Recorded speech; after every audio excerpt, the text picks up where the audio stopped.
वर्मा जी, हिमाचल प्रदेश एक छोटा राज्य, 70 लाख की पॉपुलेशन है।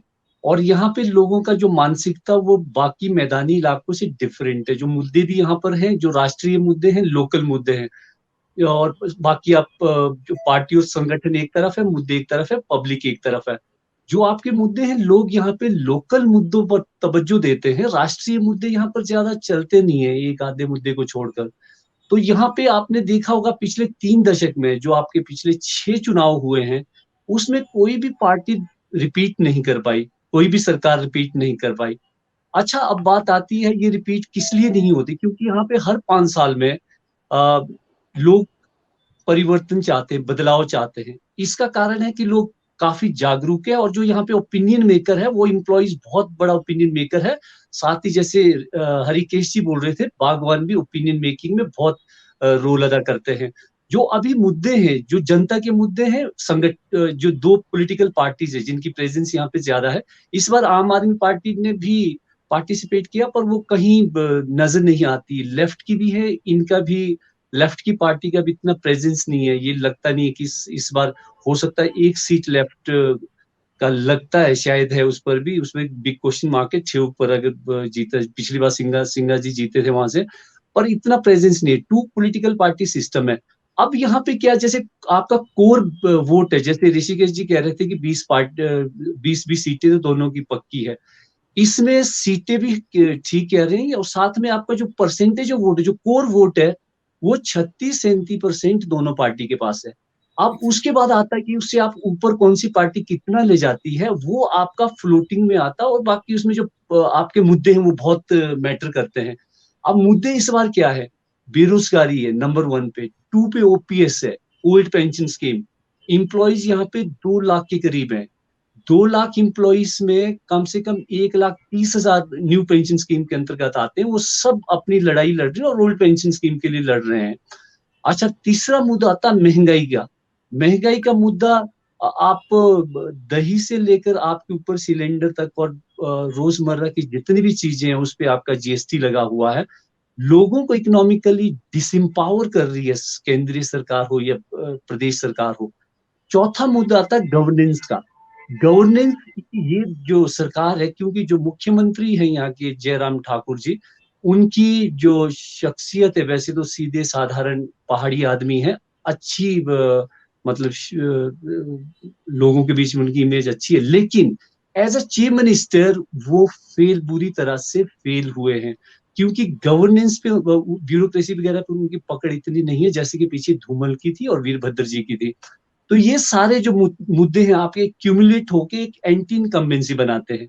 एंटी इनकम्बेंसी हर साल, हर पिछले आप 6 चुनाव देखे तो इसमें एंटी इनकम्बेंसी था, पर इस बार और स्ट्रोंग दिखता है। बट बेजा एक जो आप, योगेंद्र जी, मैं आपको थोड़ा सा इंटरप्ट करूंगा। क्या आपको लगता है इस बार एंटी इनकम्बेंसी इनकैश करने के लिए कोई पार्टी खड़ी है? एंटी इनकम्बेंसी कैश करने के लिए रोल अदा करना चाहिए था ऑपोजिशन की कांग्रेस पार्टी को। कांग्रेस पार्टी ने एक जो पॉलिटिकल ऑक्यूमेंटशिप होती है वो तो उन्होंने दर्शाया। उन्होंने एक हो सकता है सर्वे किया या फिर लोगों से बातचीत करके उन्होंने जनता के मुद्दे पकड़े। जनता के मुद्दों को उन्होंने अपने मुद्दे बना दिए। जो जनता के मुद्दे थे वो कांग्रेस के मुद्दे बन गए। बीजेपी यहाँ पिछड़ गई। बीजेपी ओपीएस के खिलाफ है। उन्होंने ना कोई शब्द पिछले 5-6 महीने से उन्होंने रिजॉल्व करने की कोशिश की, पर सोल्यूशन नहीं आया। इम्प्लॉइज बोलते कि हमारे को ओपीएस चाहिए, इससे छोटा मोट, इससे कोई नीचे की बात नहीं चाहिए। कोई बीच का कॉम्प्रोमाइज निकाले, उसके लिए इम्प्लॉइज लीडर्स ने मना कर दिया। और उसी के साथ दूसरा उनका बागवानी का मुद्दा था। बागवानी के मुद्दे में उन्होंने जो प्रोमिस किए थे वो बुरी तरह फेल हो गए। यहाँ के बागवान बोलते, एक्चुअली जो आपकी एप्पल इकोनॉमी है उसमें सबसे बड़ी प्रॉब्लम है कॉस्ट ऑफ प्रोडक्शन। उसमें इंक्रीज हो रही है, जो लागत है वो इंक्रीज हो रहा है, और जो आपके रिटर्न है वो डिक्रीज हो रहे हैं। वो आपके 2 लाख के आसपास में बागवान है, 2,88,000 के आसपास है। कुछ इंक्रीज भी हुए होंगे 2 साल में। ये 2 साल पुराना आंकड़ा, तो 2 लाख जी। मानकर चलते हैं। तो जो ये आपके बागवान है, ये बोलते हैं कि जम्मू कश्मीर में, जहां पर कि अब 370 आर्टिकल भी नहीं है, इंडिया का पार्ट है, वहां पर बागवानों को, जो हमारे मुस्लिम भाई बागवान है, उनको आप दे रहे 40 और 60 के बीच में सपोर्ट प्राइस दे रहे। मार्केट इंटरवेंशन स्कीम के तहत सेंट्रल गवर्नमेंट देती है। और जी। हिमाचल के जो आपके बागवान है उनको आप दे रहे हैं 10.5 ₹10 वो एंड 50 पैसा। डिस्क्रिपेंसी है। तो ये डिस्क्रिमिनेशन है, एक संविधान दो विधान नहीं होने चाहिए। और जो आपकी बाकी चीजें लागत तो बड़ी है, पेस्टिसाइड इंसेक्टिसाइड गवर्नमेंट से मिलता था, कांग्रेस के रिजीम में मिलता था, वो आपने बंद कर दिया। उसके पीछे भी एक पॉलिटिक्स है, हो सकता है किसी मंत्री की इन्वॉल्वमेंट है जो कि इस क्षेत्र को शायद लाइक नहीं करता है, ये मुद्दा सामने आ रहा है। फिर आपका पैकेजिंग मटेरियल है वो भी बहुत महंगा हुआ। शुरू में गवर्नमेंट ने स्टेटमेंट दिया कि हम 1 पैसा बढ़ने नहीं देंगे, फिर बाद में जीएसटी इंक्रीज करके 18% कर दिया 5 से। और बाकी बहुत सारी जो पैकेजिंग मटेरियल है, साथ में आपके क्लिप्स आते हैं, बहुत सारे। Transportation one of the costliest है दुनिया में। अगर आपने सपोज रोडू इलाके के टिक्कर से आपने एक पेटी ले जानी है सोलन, तो आपको उसके लिए 20 और 30 किलो के बीच की पेटी होती है, कभी 34 भी हो जाती है बीच में। तो उसका आपको ट्रांसपोर्टेशन के लिए आपको 90-100 रुपए देने पड़ते हैं। ये वन ऑफ द हाईएस्ट है। अच्छा, आप बात कर रहे संगठन का। कांग्रेस ने मुद्दे तो लिए, पर कांग्रेस में ये प्रॉब्लम है कि कांग्रेस में संगठन मजबूत नहीं है। उन्होंने जो अपने उम्मीदवार है उन पर छोड़ दिया कॉन्स्टिट्यूएंसी में। और जो आपके जो बीजेपी है, बीजेपी संगठन एज ए संगठन तो बहुत स्ट्रॉन्ग है, आपको प्रेजेंस चारों तरफ नजर आएगी। पर उन्होंने 3-4 मिस्टेक्स करी चुनाव टाइम में।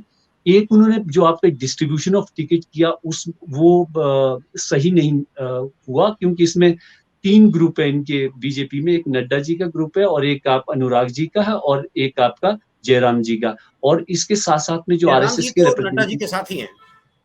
हाँ जी। जयराम जी तो न, नड्डा जी के साथ ही हैं।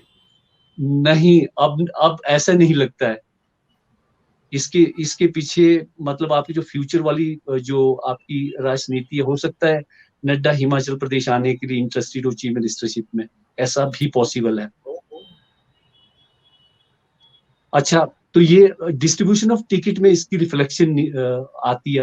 अगर ये दोनों इकट्ठे होते तो आपकी जो डिस्ट्रीब्यूशन ऑफ टिकट है, तो दोनों का एक ही कैंडिडेट होना चाहिए, तो ये अलग अलग से अपने अपने उम्मीदवारों के लिए लड़े। अच्छा, अब बात आती है जो डिस्ट्रीब्यूशन ऑफ टिकट अच्छी नहीं हुई, और आपके रेबल्स बागी उम्मीदवार खड़े हो गए। बागी उम्मीदवार बीजेपी में 21 सीटों पर है, कांग्रेस में 7 सीट पर है। जो आपका बागी उम्मीदवार है वो आपके गणित, जो आपके सिफोलॉजिकल जो आपके गणित होता, उसको हिमाचल प्रदेश में गैप आपका 5 मैक्सिमम 6% होता, अदरवाइज 3 और 4% के बीच में। विनिंग और डिफीटिंग वाली जो पार्ट, डिफीट और विन वाले के बीच में 3 और 4% का होता है। एक बागी अगर कहीं से उठ जाए तो पूरा काम तमाम कर देता पार्टी का। 21 बागी है, बीजेपी ने रात दिन एक कर दिया मनाने के लिए। इवन प्रधानमंत्री तक ने इंटरवीन करने की कोशिश की। प्रधानमंत्री जी ने फतेहपुर में परमार जी उठे हुए पठानी है जो मंत्री थे फॉरेस्ट, उनके खिलाफ उनको टेलीफोनिकली कन्वर्सेशन किया, बातचीत की, लेकिन वो नहीं माने। तो इससे आपका ये लगता है कि बीजेपी अंदर अंदर खाते से ये मान रही है कि हमारे बागी हमारे लिए एक घातक हो। पार्टी की जो विक्ट्री है उसके लिए शोक गीत लिख सकते हैं। तो दूसरी तरफ आपका कांग्रेस पार्टी है, कांग्रेस पार्टी में संसाधन का अभाव है, उनके पास पैसे की कमी दिखती है। क्योंकि बीजेपी पूरी हिमाचल में, जैसे हरिकेश जी शायद अगर घूमे होंगे तो आजकल अगर देखो तो पूरा हिमाचल में जो शहरी इलाका है वहां पे भगवा झंडे और बीजेपी के जितने भी बैनर्स है, बड़े पोस्टर्स है, बड़े सब बैनर और बहुत बड़े बड़े झंडे, हाँ, बहुत बहुत बड़े बड़े बहुत बड़े, बैनर। बहुत ज्यादा इन्वेस्टमेंट किया है और उससे भी इलेक्शन के बड़ी लिए बात है वो बीजेपी ने। आउटसोर्स हुए, वो बाहर से जाके लगाए हाँ, गए। वो बाहर से आउटसोर्स हुए हैं। तो ये अभी जो पॉलिटिकल सिनेरियो यहाँ पे इवॉल्व हो रहा है, ये इस तरह का है। और इसमें अरे इसमें अब ये मैटर करता है कि जो आपके ये जो एंटी इनकमेंट फोर्सेस है, जैसे आपके नौजवान हैं, एम्प्लॉइज है, बागवान है, और दूसरी तरफ से अग्निवीर जो योजना बीजेपी ने लाई, बहुत इससे यहाँ के जो नौजवान है वो बहुत रुष्ट है, असंतुष्ट है। उसका रीजन है आपके कांगड़ा, हमीरपुर, ऊना, बिलासपुर, इन 4 जिलों से शायद हिमाचल प्रदेश में पर 1000 पॉपुलेशन हाईएस्ट यूथ आर्मी में भर्ती होते हैं, और उनके लिए एक मनी ऑर्डर इकोनॉमी का जरिया है। अभी भी अगर आप हिमाचल प्रदेश में इन 4 जिलों में देखें तो आप इसके साथ अगर पैरामिलिट्री फोर्सेस को भी आप इकट्ठा करो, आईटीबीपी, सीआरपीएफ वगैरह को इकट्ठा, बीएसएफ को इकट्ठा करें, तो करीब सर्विंग और रिटायर्ड 4 लाख के करीब कर्मचारी होंगे, जिसमें फौजी होंगे, कुछ रिटायर्ड है, कुछ सर्विंग है। अब और इन चारों जिले में मिला के करीबन 29 सीटें हैं। इन चारों जिले में मिला के 29-30 सीटें हैं। हाँ जी। जब 15 सीट कांगड़ा में है, ऊना में आपकी 5 सीट है, हमीरपुर में 5 सीट है, बिलासपुर में भी 5 है, और बिलासपुर में भी आपकी 5 सीट है। तो अब इससे अगर इसको आप कैलकुलेट करें, अब जो ये युवक है ये बोलते हैं कि 4 साल के लिए हम अपना भविष्य बर्बाद नहीं कर सकते हैं, और पिछले 5 साल में जो आपका आर्मी में भर्ती होती थी वो हुई नहीं है, कोविड आया और उससे पहले भी कोई भर्ती नहीं हुई है। बीजेपी ने भी उसको, मतलब जो बैकलॉग है वो बहुत ज्यादा, अदरवाइज हिमाचल प्रदेश में इन 5 सालों में कम से कम 60-70 हजार युवकों को रोजगार मिलना था। ये भी वहां बड़ी दिक्कत आ रही है। अच्छा, दूसरी तरफ अगर हम बात करते हैं, जो बीजेपी राष्ट्रीय मुद्दों को भुनाने की कोशिश जनता में कर रही है, ताकि जो स्थानीय मुद्दे वो बैक सीट पे जाएं, पर ये दिखता नहीं है बैक सीट में जाते हुए। और यहाँ पे जैसे जयराम जी हैं, एक थोड़ी उनका व्यक्तित्व एज एडमिनिस्ट्रेटर कमजोर है, तो बीजेपी ने मोदी जी का चेहरा आगे कर दिया और उनके नाम पे चुनाव लड़ा जा रहा है, और जयराम जी को पीछे कर दिया, ताकि जयराम जी के नाम पे कोई एंटी इनकम्बेंसी को कम कर दिया जाए। ऐसा बीजेपी ने यहाँ पे प्रयास किया है। और दूसरी तरफ जो जनता का अगर आप रुझान देखें, अभी रुझान में एंटी इनकम्बेंसी काफी दिखती है। अब जो बीजेपी ने पिछले जो 27 दिनों में जैसे चुनाव डिक्लेयर किए, काफी कोशिश किया है इन्होंने कि भाई आपके जो राष्ट्रीय मुद्दे हैं वो उसके साथ स्थानीय मुद्दों के साथ उनको मिलाया जाए। डबल इंजन की सरकार के बारे में बात की गई है, और यहाँ तक बोला गया है कि अगर डबल इंजन की सरकार होती है तो केंद्र पैसा देगा, क्योंकि हिमाचल प्रदेश में कर्जा 70,000 करोड़ के करीब है सरकार पर। इस तरह की भी बातें हुई। और आप हमसे जुड़े रहने के लिए सब्सक्राइब करें YouTube पर, फॉलो करें Twitter पर और लाइक करें Facebook पर। और ज्यादा जानकारी के लिए आपको टाइप करना होगा सिर्फ न्यूज़ नशा।